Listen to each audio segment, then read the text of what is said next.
कल्पना कीजिए, एक इंसान पूरी जिंदगी प्रेम की तलाश में भटकता है, लेकिन जिस शक्ति को वो प्रेम समझता है, उसके पीछे अक्सर उसकी अपनी अधूरी इच्छाएं, भय, अकेलापन और शरीर की गहरी ऊर्जा छिपी होती है।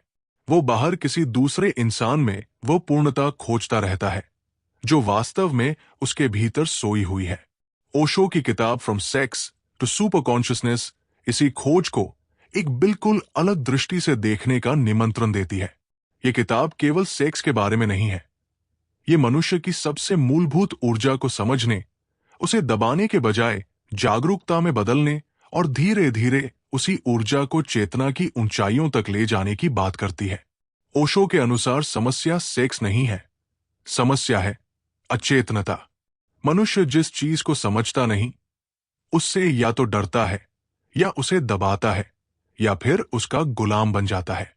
और यही बात यौन ऊर्जा पर भी लागू होती है। सदियों से समाजों और धार्मिक व्यवस्थाओं ने सेक्स को पाप, शर्म और अपराध बोध से जोड़कर मनुष्य के भीतर एक गहरा संघर्ष पैदा किया है। इंसान के भीतर इच्छा उठती है, लेकिन उसे बताया जाता है कि इच्छा गलत है। शरीर कुछ कहता है, लेकिन मन कहता है कि उसे दबाओ। परिणाम यह होता है कि इच्छा समाप्त नहीं होती, बल्कि भीतर छिप जाती है और अलग अलग रूपों में बाहर निकलती रहती है। ओशो का प्रश्न इसलिए बहुत गहरा है। अगर किसी ऊर्जा को दबाने से वो समाप्त नहीं होती, तो क्या उसे समझकर रूपांतरित किया जा सकता है? यही इस पूरी पुस्तक की केंद्रीय यात्रा है। रिप्रेशन से अवेयरनेस की ओर, अनकॉन्शियस डिजायर से कॉन्शियस एनर्जी की ओर, और अंततः सेक्स से सुपर कॉन्शियसनेस की ओर। ओशो कहते हैं कि सेक्स जीवन की शुरुआत में मौजूद सबसे शक्तिशाली ऊर्जाओं में से एक है, क्योंकि उसी ऊर्जा से जीवन जन्म लेता है। इसलिए इसे केवल शरीर की एक गतिविधि समझना अधूरा दृष्टिकोण है। ये वही जीवन शक्ति है जो सृजन कर सकती है, जो आकर्षण पैदा करती है, जो मनुष्य को दूसरे के करीब ले जाती है और जो अस्तित्व की निरंतरता का आधार बनती है। लेकिन जब यही ऊर्जा अचेतन मन, कल्पनाओं, इच्छाओं और आसक्ति में फंस जाती है, तो मनुष्य बार बार उसी चक्र में घूमता रहता है। इच्छा, उत्तेजना, संतुष्टि, खालीपन और फिर नई इच्छा। उसे लगता है कि अगली बार उसे वो मिलेगा जिसकी उसे तलाश है, लेकिन हर बार थोड़ी देर बाद वही खालीपन वापस आ जाता है। क्यों? क्योंकि जिस चीज को वो बाहर खोज रहा है, वो केवल बाहरी अनुभव से पूरी नहीं हो सकती। शरीर को क्षणिक संतुष्टि मिल सकती है, लेकिन चेतना को उससे कहीं अधिक चाहिए। मनुष्य केवल सुख नहीं चाहता, उसके भीतर एक गहरी पूर्णता की पुकार होती है। और जब वो इस पुकार को नहीं पहचानता, तो वो सुखों को ही पूर्णता समझ बैठता है। यही कारण है कि ओशो इच्छा के खिलाफ युद्ध करने की जगह उसे समझने की बात करते हैं, क्योंकि जिस इच्छा से आप लड़ते हैं, उसी के बारे में आपका मन लगातार सोचता रहता है। अगर कोई व्यक्ति स्वयं से कहे, मैं सेक्स के बारे में नहीं सोचूंगा, तो उसका मन बार बार उसी विचार की तरफ जाएगा। दमन इच्छा को खत्म नहीं करता, वो उसे अंधेरे में भेज देता है, और अंधेरे में गई हुई ऊर्जा और भी जटिल हो सकती है। इसलिए ओशो का मार्ग संघर्ष का नहीं, साक्षी भाव का है। वे कहते हैं, अपनी ऊर्जा को देखो, अपनी इच्छा को देखो, अपने भीतर उठती तरंगों को बिना निर्णय के देखो। उन्हें अच्छा या बुरा मत कहो, केवल जागरूक हो जाओ। क्योंकि जिस क्षण आप किसी अनुभव के साक्षी बनते हैं, उसी क्षण आप उससे थोड़ा अलग हो जाते हैं। पहले इच्छा आपको चला रही थी, अब आप इच्छा को देख रहे हैं। यह छोटा सा अंतर वास्तव में चेतना की शुरुआत है। सोचिए, गुस्सा आता है और आप कहते हैं, मैं गुस्से में हूं। लेकिन अगर आप गहराई से देखें, तो एक और संभावना पैदा होती है। मेरे भीतर गुस्सा उठ रहा है और मैं उसे देख रहा हूं। इन दोनों वाक्यों में बहुत बड़ा अंतर है। पहले में आप गुस्सा है, दूसरे में आप गुस्से के साक्षी है। यही अंतर इच्छा और जागरूकता के बीच भी है। जब व्यक्ति कहता है, मैं इच्छा हूं, तब वो इच्छा का गुलाम है। जब वो देखता है, मेरे भीतर इच्छा उठ रही है, तब चेतना और इच्छा के बीच एक स्थान पैदा होता है। उसी स्थान में स्वतंत्रता जन्म लेती है। ओशो की दृष्टि में आध्यात्मिकता का अर्थ इच्छाओं से भागना नहीं, बल्कि अपनी ऊर्जा को इतनी गहराई से समझना है कि वो स्वयं एक नए आयाम में प्रवेश करने लगे। यहां एक बहुत महत्वपूर्ण बात समझनी होगी। ओशो सेक्स को लक्ष्य नहीं मानते। वे उसे एक शुरुआती ऊर्जा के रूप में देखते हैं, जैसे नदी पहाड़ से निकलती है और समुद्र की ओर यात्रा करती है। वैसे ही जीवन ऊर्जा भी अपनी प्रारंभिक अवस्था में शरीर और कामना के रूप में प्रकट हो सकती है, लेकिन उसकी यात्रा वहीं समाप्त होना आवश्यक नहीं है। अगर ऊर्जा केवल शरीर तक सीमित रहती है, तो उसका अनुभव मुख्यतः क्षणिक सुख और पुनरावृत्ति के चक्र में होता है। लेकिन अगर वही ऊर्जा जागरूकता के साथ ऊपर उठती है, तो वो प्रेम, सृजन, ध्यान, करुणा, आनंद और अंततः गहरी चेतना में बदल सकती है। यहां ऊपर उठना किसी शारीरिक तकनीक से ज्यादा एक रूपक है। ये उस परिवर्तन की ओर संकेत है जिसमें मनुष्य अपनी ऊर्जा को केवल उपभोग में नहीं, बल्कि जागरण में इस्तेमाल करना सीखता है। एक बच्चा खिलौने से खेलता है क्योंकि उसे उससे सुख मिलता है। एक कलाकार उसी जीवन ऊर्जा को चित्र में बदल देता है। एक संगीतकार उसे संगीत में बदल देता है। एक वैज्ञानिक उसे खोज में बदल देता है। एक साधक उसी ऊर्जा को ध्यान में बदल सकता है। ऊर्जा वही है, लेकिन उसकी दिशा बदल जाती है।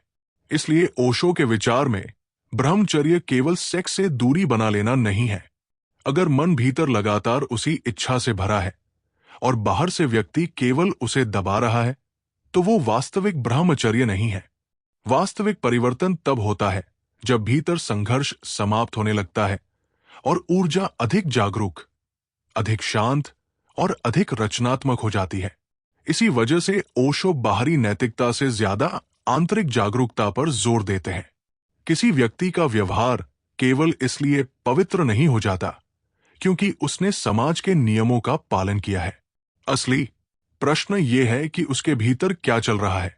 वो जो कर रहा है, क्या उसे समझ कर रहा है या केवल डर, अपराध बोध और सामाजिक दबाव के कारण? क्योंकि डर से पैदा हुई नैतिकता मनुष्य को स्वतंत्र नहीं बनाती। वो केवल एक कैदी को दूसरी जेल में ले जाती है। पहले वो इच्छाओं का कैदी था, अब वो दमन और अपराध बोध का कैदी बन गया। ओशो का रास्ता दोनों से बाहर निकलने का है। वे कहते हैं कि अपनी प्रकृति को स्वीकार करो, लेकिन उसके प्रति अचेत मत रहो। स्वीकार करना और अंधे होकर पीछा करना एक बात नहीं है। अगर भूख लगी है और आप उसे देखते हैं, तो इसका मतलब ये नहीं कि आप हर चीज खाने लगे। उसी तरह इच्छा को देखना उसका गुलाम बनना नहीं है, बल्कि पहली बार आप उसके स्वरूप को समझने लगते हैं। जब आप अपनी इच्छा को बिना भागे, बिना दबाए और बिना उसमें खोए देख सकते हैं, तब धीरे धीरे इच्छा की शक्ति बदलने लगती है। अब एक और गहरी बात आती है, प्रेम। ओशो के लिए प्रेम और सेक्स एक ही चीज नहीं है। सेक्स शरीर की आवश्यकता और आकर्षण से शुरू हो सकता है, जबकि प्रेम में दूसरे व्यक्ति को केवल अपनी इच्छा पूरी करने के साधन की तरह नहीं देखा जाता। प्रेम में दूसरे की स्वतंत्रता, अस्तित्व और गरिमा के लिए स्थान होता है।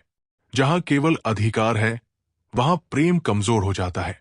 जहां डर है कि तुम मुझे छोड़ दोगे, वहां अक्सर प्रेम के साथ आसक्ति भी जुड़ी होती है।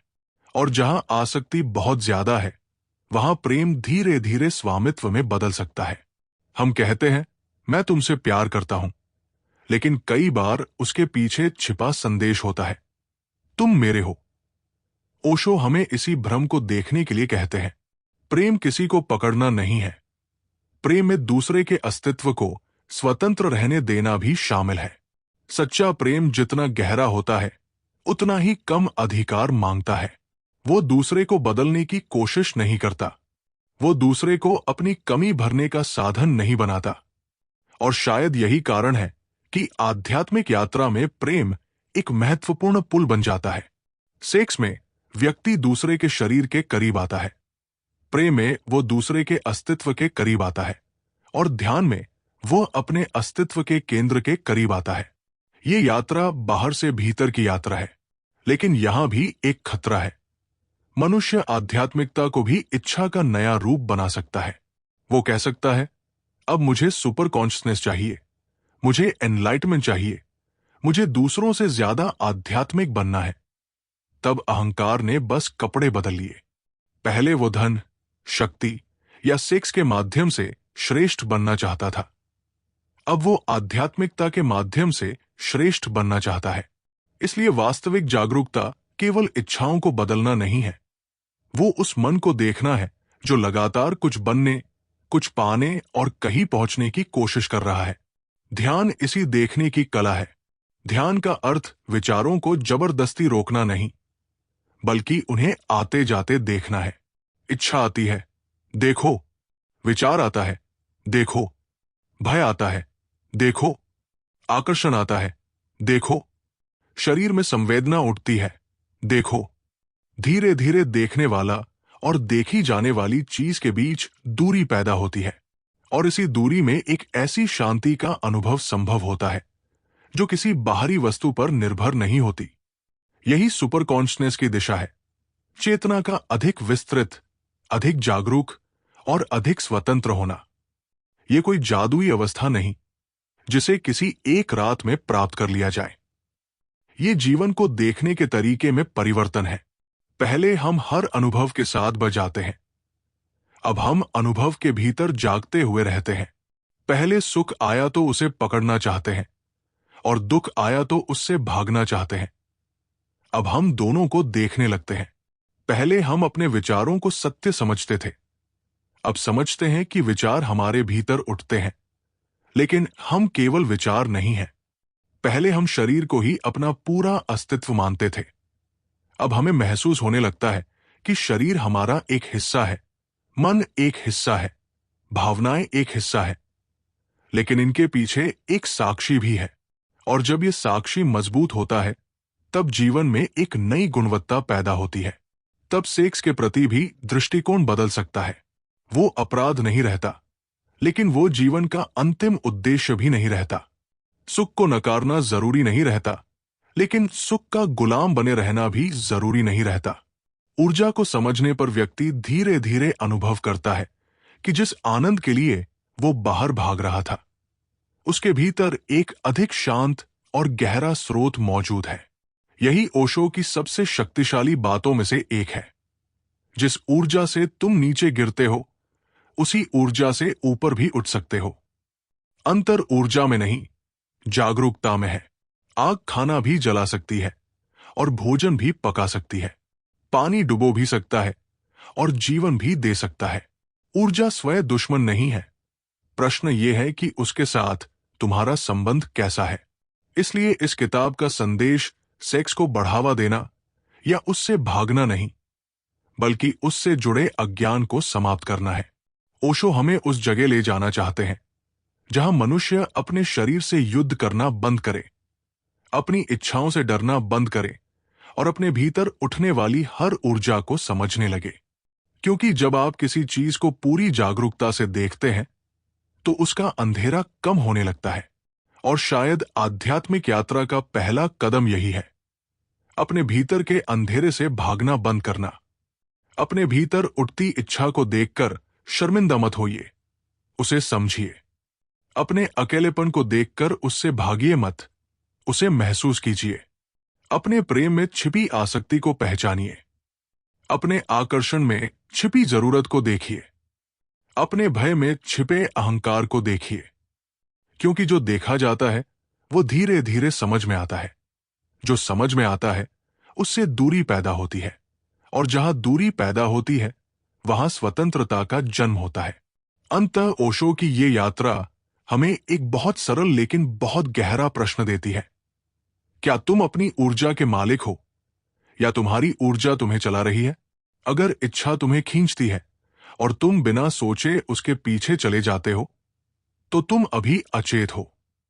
लेकिन अगर उसी क्षण तुम रुककर उसे देख सकते हो, उसके भीतर की बेचैनी को महसूस कर सकते हो और बिना भागे उसे समझ सकते हो, तो चेतना का द्वार खुलने लगता है।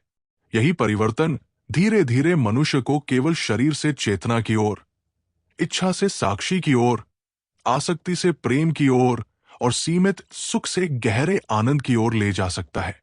From sex to super consciousness का असली संदेश इसलिए शायद ये नहीं है कि सेक्स से दूर हो जाओ, बल्कि यह है कि अपने भीतर की ऊर्जा से अनजान मत रहो। उसे दबाओ मत, उसे पूजा मत बनाओ, उसे अपना स्वामी मत बनने दो, उसे समझो।